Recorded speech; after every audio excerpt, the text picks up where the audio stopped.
Hey everyone, welcome to Leftist Nerd Reacts. Today we'll be doing the Black Clover Book Club. It's the first installment. Yay.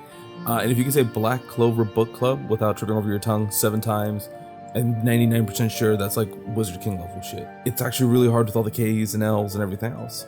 But yeah, let's just jump right into it. There's a couple of thoughts I have already on the series, and I just kind of want to get into it.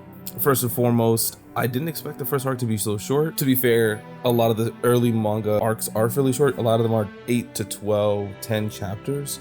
I believe Romance Dawn and Orange Town hit about that volume 1, 8 chapters sweet spot. I could be totally wrong, but it's about there, if I'm not mistaken. A lot of the big three, a lot of the big manga tend to have that. And it's for obvious reasons, right? If you're gonna be out in 10 weeks because your manga is just not top popular and you've already been serialized, well, it gives Shonen Jump just enough time to axe you. So not great. But the Magic Knight entrance exam arc is what we'll be discussing today. So that's chapters 1 to 10. To be honest with you, I'm surprised the wiki gave the arc a full 10 chapters. I'll be going through, again, mostly from memory, how the arc progressed. But, you know, I am shocked we ended with the introduction of the Wizard King. For me, the Magic Knight entrance exam arc, I would assume was a tournament of some kind, or was assumed. I'm surprised the arc is named that when there's only like a chapter or two. I think literally only 2 chapters where that name is actually relevant. Everything else is after the tournament or before that. It's a pretty simple arc. It's pretty like self-explanatory.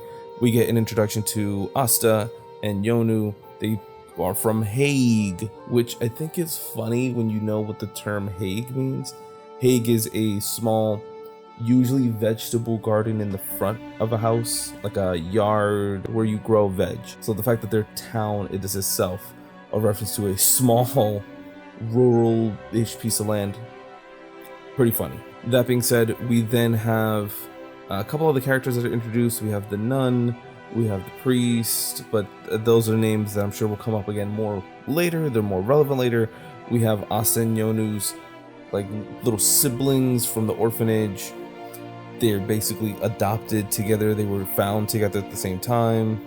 They're basically put together at the same time in the same place at the orphanage. They were abandoned as little babies, and then they're just super tight as brothers and grew up together. The plot for this arc isn't super nuts. First chapter right out the gate, we get, you know, the Wizard King stopped basically the Mega Devil. That's how he became the Wizard King, saved everyone. Hague is actually where the Mega Devil's skull is at, which is funny because later on characters will go, oh, you're from like some random little shit dick town. Unless there's just a lot of Mega Devil skulls, pretty kind of crazy. I would assume that they'd at least have some tourism. They'd at least have some people, maybe archaeologists, historians, I don't know, interested in the Mega Devil skull. It seems pretty fucking intact. Like, it's huge and just in the town. Don't really get how that's not a bigger deal. We get Asta and Yonu pretty much immediately. Asta's hitting on this nun who he's in love with, can't do ish but ish. Then Yonu comes in and just whoop, magic. So you have your Naruto Sasuke right off the bat. Asta and Yonu have their quinceañera with all the other kids in the village around the same age. Everyone gets a grimoire, which, nice little touch, makes me think of Zatch Bell. There's obviously Pokemon parallels. Everyone has pretty interesting ones. Some are thicker, some are bigger, some are thinner. Surprise, Yonu has the ultra rare, shiny, yellow colored grimoire, right? And I mean yellow colored is in the sense of JRPG legendary items, not yellow as in what the book is canonically. I'd actually find it pretty funny if the book was like yellow or purple or some kind of like epic rare legendary item colored. That'd be pretty funny. Surprise, surprise, Asta, who has literally no magic, gets nothing. He gets no grimoire. Asta's upset, but he's like, screw it, I'm gonna keep trying, push forward. We get this bootleg Caribou who comes into the picture, and then he tries to steal Yonu's grimoire, basically saying like, hey, sorry, your joint's super rare, even though no one else can use it. It's gonna be like super valuable to sell. So, which I'm curious about how he'd do, because later on in the series, we see that if you die, your grimoire basically burns up, unless that was a choice. I'm not sure. I'm actually curious what the detail was there. Yeah, I just had to double check. Yeah, he says dead. He says dead. The bootleg caribou with the chains who was a magic knight is now just a petty thief, you know, fall from grace, blah, blah, blah, blah, blah. It says, yeah, you're gonna die. I'm gonna take a grimoire. So I don't know, but does that, I guess this is a question for later on, spoilers? I wonder if he knew something Yonu didn't, or that we as the audience don't, about taking grimoires after someone's dead, because Heath Grisha and his crew later on die, and the grimoires go phew. So curious. Yonu's captured by chains that block magic. Oopsie doopsie, he's kind of screwed. Guess who comes to rescue him? Here's Asta. And in this moment of epic like coolness, they get the flashback where Asta saved him before. The tower where the grimoire's at basically is where Yonu's being robbed. The tower sends out a evil 5-leaf clover grimoire to Asta, the devil one, and then he pulls out a big fuck you ass berserk dragon slayer. Like, it's a huge blade. It's, I think, literally as big as Asta, if not bigger. It's rusted to shit. It looks very choppy. It looks like some guy just, you know, if you AI generated big sword with rust, that's what this looks like. Asta then takes a sword. It's anti-magic, kind of OP, literally cuts the chains, beats homie's ass. End of chapter 1. Pretty cool. We get to the Magic Knight entrance exam, which I believe takes over the course of 2 chapters, possibly 3. And it's, again, it's a pretty standard tournament. It's nothing that really took me by surprise, which isn't to say that it's a bad thing. I think that we have this conversation around tropes a lot and use tropes as a dirty word or a nasty word, when that's not what they are. They are tools that authors have, and tropes allow authors to readily communicate with the audience what they should be seeing, what they should be expecting, cultural norms, sometimes subvert them, sometimes reinforce them, and helps them to get the plot across. I don't need to be explained a million times. Kid, Pokeball, he picks one, da da da da. We get it. And at this point, it's such a visual shorthand that we can have a handful of panels, handful of frames, say, yes, kid gets thing, that's special to him, off into the world. We more or less get it. And I think that's what this arc is doing here. Hey, there are some teams of knights. These are the biggest guys. They recruit every year. You do tryouts. Tryouts go on. Asta obviously sucks. He doesn't have any magic. During these tryouts, they're being judged by the captains of these magic knights, each division. We meet one of the captains, Yami, before the tryouts happen. Asta accidentally bumps into him. And then, you know, we meet the guy who is almost entirely Orochimaru. I mean, look at his face, his name, like, come on. It's so Orochimaru, or at least villain coded, it's ridiculous. I'd actually be shocked if he's not one of the villains or one of the big villains in the series, or somehow evil. He at least gives me the skeeves. William Vangeance? Right, okay. Asta goes through the trial exam, through the entrance exam. He meets someone who's basically Tonpa, who, again, fuck this guy. His name is Seki, or at least that's how I'm pronouncing it, who just stands next to him because Asta is so whack that, you know, he just wants to cheerleader affect him. They go through all the trials. Asta fails pretty much all of them. What was interesting to see was that they didn't boot anyone. At least that's not from what we could tell, because obviously if Asta made it to the end, who else would they boot? They didn't boot anyone and let everyone go through all 10, I believe, trials, or tests rather, which is interesting because I think it does speak to, hey, you might be good at flying or conjuring or fighting or healing, but who knows? Asta makes it through to the final round, and then we see the final round is basically combat. Seki obviously picks Asta because he's already been using them this whole time. You know, again, I was just really waiting for him to get his shit eaten. Phrasing. I was honestly waiting for Seki to get his shit kicked in, and it was really satisfying to see. It was interesting actually to see that Seki's wasn't as elemental as we saw before. I didn't make the assumption that all the fundamental magics were elemental, but it was specifically really interesting to see Seki use bronze, something metallurgic, and something that was I don't want to say advanced, but something that seemed really honed in and specific. And it just brought up a couple questions to me about the power system, which I'm sure we'll learn about later in greater detail. Shocker, Asta's anti-magic blade cuts through his perfect defense and attack, hits Seki immediately, dusts him, shocks everyone. We finish the exam by, you know, everyone gets drafted. Shocker, gets drafted by the entire team. Every single squad wants him.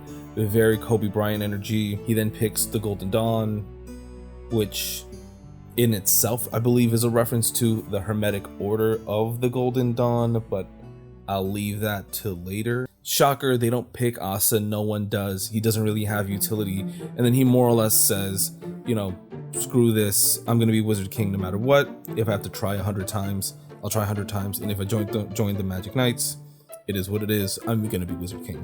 Yami jumps down. The Black Bulls captain is like, hey, if you're serious, I'll take you, but you're gonna get put through the ringer. And Asa's like, you better fucking believe it. Loves it, recruits him. Asa then goes to take a dump. Seki then tries to be a vengeful, hateful bitch like Tonpa, and then gets his shit pushed in by no other than Yonu, because besties and bros. That's where we are with chapter 3. Chapter 4 is interesting. We get to see the Black Bull house. It gives me very, if you remember that poetry book where there's like visuals for kids, it makes me think of that. It also makes me think of like obviously stuff like Ghibli with this like stacked homes and Howl's Moving Castle, and a lot of just like houses stacked on top of each other, even like shipping containers and stuff just like piled on top. We meet the entire Black Bulls team, or most of the team at least, right away. Then they haze Asta, blobbly blobbly, nothing super crazy. We then meet Magna, we then meet Noelle. Magna does, and that's not in order, I'm just kind of going through because again, that not too much happens here. Some funny stuff, and if you want a more detailed, like just even commentary, my Patreon will have my chapter notes. I'm taking notes per chapter. I know, kind of crazy. They're not meant to be informative or analytical. They're more like reading accompaniments. They're just thoughts. They're almost like live journals of things that I noticed, things that I think are funny, things that I think that should be called out as I'm reading them. If you want to join my Patreon and get access to those are accessible with every post. This video will be dropping 2 or 3 days earlier, depending on if you count the Friday itself and the Sunday itself. So yeah, this will be published on Sunday, which you're watching, and then the Patrons will have this on Friday, 2 or 3 days before. That's going to be the case for all the book club discussions. So yeah, if you want that, jump over there. I wasn't expecting to do a promo, but here we are. Magna tries to haze him. Asta proves himself. Everyone loves Asta. Hey, this is a band of merry misfits. Robin Hood and his merry men, or Alexander the Great and his band of thieves, come on board. We then meet Noelle, pretty girl who's stuck up, who just, again, we're just gonna fast forward through this, has a lot of magic potential, is connected to her royal family, but she can eat shit and die because LOL, she can't aim. Like, it's an interesting thing. Obviously, we're gonna see her over time grow. I was worried she might be too tsundere right out the gate, and to some extent she is, but I think even within like a half a chapter, she already kind of softens up that outward like icy shell. Not too crazy. Magna, Noelle, and Asa get sent on a mission that they think is gonna be relatively easy. They owe someone a favor because of basically a gambling debt, which we find out later Magna's very bad at gambling. No shocker. It's giving very Zabuza mission. They think it's just to wrestle boars. Shocker. Way bigger than they were anticipating. They probably should have had Yami and a couple other people there because way out of the depth. Again, give Zabuza a mission. Hey, this is just an escort mission. Oopsie doopsie. This is actually protection from an assassination mission. They get to the town. It's covered in mist. Asa's like, damn, what do we do? Magna's like, you're an idiot. You have a sword that's specifically built for this. Cut the damn mist. Cuts the mist, fades it away. Oopsie doopsie. The whole town's under mind control and is about to be straight murdered. Or actually, I interpreted it as mind control, but that's not exactly what it is. They're all intimidated and stuck in a circle. There's ice over their heads. Yeah, they're screwed pretty hardcore either way. They deflect the ice, they destroy it. They get into a fight with this guy named Heath Grisha, who looks like a shit eater, blah blah blah. Fast forward, interesting stuff happens during the fight. Again, like the Zabuza mission in Naruto, there is an interesting thing where Magna kind of aims past Heath Grisha and his crew with like this like multi-turdy blast. Turrety, not turdy. Multi-aimed like blast. He's like, wow, you suck. Surprise, surprise, here's Asta behind him. Baseball swinging it like goddamn Jackie motherfucking Robinson, hitting everyone. awesome. And it's not just a regular attack, it's also a chain prison that blocks your magic. Oh, gotcha, bitch. They save the town, they try to interrogate them, and they cyanide pill themselves, with the exception of one mage who basically gets away in a really funny, like almost cartoonish way, where he's on his back and then some water pulls him out. Yeah, it's interesting. To just wrap up, there's some interesting stuff that happens at the end of this arc. We meet Asta's, who I'm convinced is his familiar, soul pet, whatever. His bird is super cute, it's got little horns. I want it. I was actually like, I need this tattooed on me. It's perfectly adorable and creepy, and like the best like mix ever. And Noelle feels the same way. Noelle immediately was like, that bird's super cute, give me that bird. And that bird is what Asta thinks is an anti-magic bird from the beginning of the arc, from the entrance exam, or where, if you know, there are these anti-magic birds. If you have no magic, they start pecking you to kind of annoy the shit out of you before the exam. Pretty weird and pretty funny. The town thanks them. They feel bad because the old man who they owed a debt to basically passed trying to protect the town. They meet his grandkids. Asta gives them an inspiring speech a la Deku. Or again, if you want to just keep going for the Naruto parallels, to Naruto and I believe his name is Koga. Asta gets paid. They get a star from the Wizard King. They're like, awesome, here's like a bonus. They're only -30 now. Period. That's a W. Shout out to the positivity. And then Vanessa the witch, the hussy drunk witch, takes them into town to spend their money to go shopping. Asta, being a country bumpkin, is freaking blown away. And then they just basically save an old lady's purse from someone who was robbing them. Seki happens to be there and try to be a hero, gets his shit pushed in. Pretty funny. I love to see it. He's now Har in my book, because that's what Asta called him, and I think that's pretty funny. Insult that man to his dying day. And then it's revealed that the person they saved the money for, this little old lady, once they walk away, poof, oh, actually it's the Wizard King in Transfiguration. So that's the first arc. It's 10 chapters. Not a lot goes on. There certainly could be a lot more going on, and I don't think, honestly, I might recap a lot of the later arcs depending on how much stuff is going on and just jump straight into like discussions and reviews. But if you don't want to hear the plot recaps, they help me. Sometimes it's nice to remember where you are or what's going on, and I think that they probably will help some people just refresh, especially if you've been reading Black Clover for a long time, to know where things kind of bookend and where I'm at, more or less.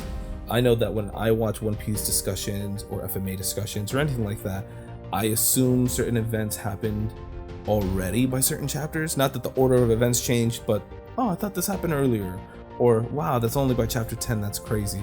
So how did I feel? I think Black Clover is an RPG. It's literally a JRPG. You cannot convince me otherwise. Black Clover might as well have been made by Square Enix, like prima facie RPG. Yes, there's a lot of shonen stuff, there's a lot of shonen tropes. I keep calling out Naruto because the first arc is such an obvious parallel to it. Like, you have your Sasuke, you have your Naruto, you have the Zabuza mission, it's right there. You have the Genin exam that Asta fails, but then wins anyway because of his like, it's really clear there's some stuff there, but you could also argue that's just generic shonen stuff. And after the 10 plus years of Naruto's influence, a lot of shonen have used that fundamental structure to kind of structure their beginning, which I agree with. Again, tropes are fine. For me, the more crazy call out is this feels like an RPG. This feels like a game that was pitched to Square Enix. They didn't take it, and they said, screw it, we'll make a manga out of this. The magic system, the world, they're like, hey, get your grimoire. Hey, you join this team. Here's your party of adventurers. You earn some gold, go into town. Like, I was waiting for the tutorial bubble every corner. And you know what? Honestly, I'm not mad at that. It's actually pretty fun. I don't know if there's a Black Clover video game, but as I get later on in the series, I'm definitely gonna look it up. I don't want to get spoiled just in case, but I hope it's not just a fighting game. I hope it is a proper RPG. Maybe an RPG where you play as Asta and go through his story, but I'd much rather an RPG where you're just disconnected. Maybe it's a generation or two ago, and you play as a wizard who gets their own grimoire and blah, blah, blah. Because honestly, it looks fun as hell. The magic looks interesting. The characters are interesting. I like the people in the Black Bulls. My favorite's the witch. Magna's cool. He's giving very heavy Tokyo Revengers. You know, like delinquent, the mohawk, the scar on the face, the glasses. He also reminds me of Kirishima. So yeah, the first arc is a palate. Taster, teaser, appetizer. appetizer. I'm excited for the rest of the series. My general thoughts are pretty positive. There's nothing that's blowing me away, if I'm being honest. And by that I mean, when I read One Piece in the beginning, how much of an asshole Luffy was did shock me and took me a bit into like the world to figure out what the hell's going on with him, because he just isn't a standard shonen protagonist. Asta feels like a good kid. To me, it's this ironic sense of, if you know what you're going in for, you're gonna like this. And I know I will. If I was to recommend, hey, do you want a book to read? And someone said, I love shonen. Well, Black Clover's great. It's definitionally shonen. It makes me think of Demon Slayer, but for boys, whatever the fuck that means. I know Demon Slayer gets often pegged as, or at least I've seen it pegged as, like a girly anime, which is fucking crazy, or a girly shonen because people cry or have emotions, you sick fucks. But for the most part, I would argue that this is like that. Even in the first 10 chapters, it's really obvious to see. Same as with Demon Slayer, there are expected tropes, norms that we've come to expect from the genre, and they just execute them really well. And it seems like Black Clover is doing the same thing. Yeah, I don't know how much more I can say. I like the first arc. It's interesting. I suspect by chapter 100 we'll be in a much different place than we are by chapter 10. There are some things I'd like to call out that I do think, as a manga reader, as someone who's been reading comics and manga and movies or whatever for a long time, my brain instantly goes to, and again, it's the JRPG stuff. How is Asta gonna deal with ranged attacks? Yes, he can deflect them, but that's pretty weak sauce if there's a quadrillion of them surrounding him, which obviously we're gonna get to people who do stuff. We see William Vangeance just make a tree out of nothing in the sky to give people broomsticks. There's obviously really powerful people with really interesting powers. Asa's gonna have to confront that, so I hope later on he gets anti-magic bullets, something similar, maybe anti-magic like shockwaves where he swings his sword, and I don't know. To that same vein, I'd be curious if he has an AoE in the future, an anti-magic field a la D&D, or an anti-magic area of effect, like an AoE just that you would normally see in a video game. And yeah, there's obvious parallels between Black Clover and D&D and high fantasy, and you could even say Final Fantasy so far right now. Those are on the face. The reason I call it Naruto, just as a kind of like to retread that, is because there's a lot of structural stuff that comes from there, but also because I don't need to tell you that, hey, Black Clover reminds me of D&D. Yeah, no shit, it clearly does. It reminds you of high fantasy stuff, because that's exactly what it is. I'm excited. I'm curious to see how far Noelle's gonna go. Her progress has been pretty quick already. It's nice to see that the Grimoire adds. It does give me Zatch Bell vibes in that way, where the Grimoire is effectively adding based on your personal growth and experience and blah, blah, blah. So that's pretty neat. I'm curious to see how we'll get there and what's going on. I honestly also expect Yonu to do the Ash Ketchum Gary Oaks thing and be like, oh yeah, by the way, my Grimoire's like 3,000 pages extra big now. How's yours? And Asa's like, what the fuck? I'm waiting for that moment because I just know it's happening any day now. To that end, before we move on to the next part of this video, I'm actually really curious to see how these characters grow. I am particularly interested in Yami, and I am particularly interested in Vanessa, and Asta's bird, if I'm being super honest. I want more of the burb. Give me the burb. Burb is the word. I want that burb tattooed somewhere. It's very adorable. Now we come to this part of the video where I just want to show off some of my favorite manga panels. I think these have really good art. Honestly, the highlight of this arc for me was just straight up chapter 1. The Mega Demon, the Mega Devil's skull. Astounding piece of art. Again, how is this not a tourist attraction? It's like damn near fully intact. It's motherfucking huge. People go all over the world to see towers, like needles and shit. No one's seeing this goddamn skull? Maybe in a world of magic people don't care as much. I certainly would care. But here's just some of my favorite manga panels from this arc. It's something I'll be doing every arc discussion, every book club discussion, highlighting some of my favorite manga pages and manga panels. There's no particular order to why I like these. I think they either have amazing art, as in this case, or they're really funny, like Asta's eyes. Really, I believe it's Tabata. Tabata and his team just go off on every single panel in this display, with the exception of one that I think is actually genuinely both a masterpiece of both art and comedy. We have stuff like Yami. Yes, that's a given. That's great. Asta's attempted first murder. That's also great.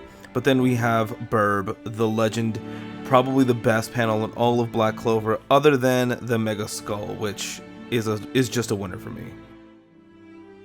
Here are some book club questions that I think will probably be helpful for some of you in your early discussions, or if you want to treat this as an actual book club, and some of the questions that I was thinking about while reading the series. Where do you think the series is going? Do you think Asta and Yonu in the future will fight? Do you think Asta or Yonu will become the Wizard King? Spoiler, I think yes, and I think it's going to be Asta. What connections do you think Asta and Yonu have, other than the fact that they were both orphans? For some additional context, I think it's really funny that Yonu has the 4-leaf clover, Asta has the 5-leaf, and we begin even the first chapter with a recollection of the Wizard King fighting the Mega Devil. Feels really paralleled when it's like, hey, Yonu has the book that will make him likely the next Wizard King, while Asta has the book that's like super rare mega evil and is like the Devil's book. Are there any obvious themes that you see in Black Clover already, other than discrimination, classism, this whole like royalty, peasantry stuff, which again is just part and parcel for any medieval story, any high fantasy story, any story really involving people who are not born naturally talented and instead have to work their way up, especially from meager or humble beginnings. For me, this was clearly in the sense of we see Asta as a work hard, will overcome everything, and including natural talent, as opposed to Yonu, who also works hard, but obviously is gifted with natural talent out the gate. Who's your favorite character so far? For me, it's really Mr. Yami. I tend to be more biased towards teachers, gruff teachers, your Aizawas, your Kakashi, mostly because they have hidden knowledge and interesting stuff going on and background that just the authors themselves tend to really like and give a lot of love to. And I think Mr. Yami is an obvious author favorite already. He has a lot of interesting designs, a lot of interesting artwork around him. So yeah, who's your favorite character and why? Was there anything really shocking in this first entrance exam arc for you? Did you see any parallels with other shonen series? For me, the obvious one that I kept calling out was Naruto, but did you see any other parallels with any other series? If so, which ones? If you want to answer any of these questions, please feel free to put them in the comments below. I'd love to understand what some of you guys are thinking or have thought, whether you're a new reader joining the series like me and following along, or if you're an old reader who's just watching someone go through one of your favorite series right now. Any of the questions or any of the prompts, feel free to comment below. Thank you for watching. The next discussion will be coming in a week. These will be every week until we get to big ones, which might be parts, but please make sure to like, comment, subscribe, share, Patreon, blah, blah, blah. I'm building up to when we'll be doing Black Clover as a weekly video, which hopefully will be sooner rather than later. I'm not sure how many arcs it is. It looks like Black Clover is about 380 chapters, so probably in a few weeks, and then I'll just add it to the rotation of weekly videos that we're doing. If you like weekly manga discussions, if you like reacts, we'll be doing reacts very soon, as well as live streams once we have a couple more subscribers. Please make sure to like, follow, comment, subscribe, Patreon, etc. I'd love to hear what you guys are thinking. Do you like the book club prompts? There'll probably be better ones. These are pretty generic so far because again, we're just in the beginning. And what did you think of Black Clover in these first 10 chapters? Thank you again. I hope to be seeing you soon.